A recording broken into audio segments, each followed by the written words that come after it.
Ready బావా. వేడి అన్నం,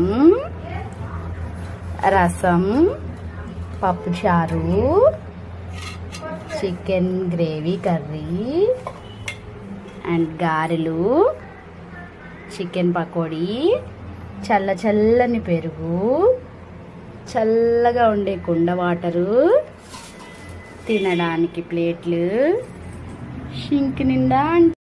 నేను కష్టపడి ఇవన్నీ చేశాను మీ రాధిక వెరింగి కోసం. ప్లీజ్ లైక్ చేయండి, సబ్స్క్రైబ్ చేయండి. Thank you friends.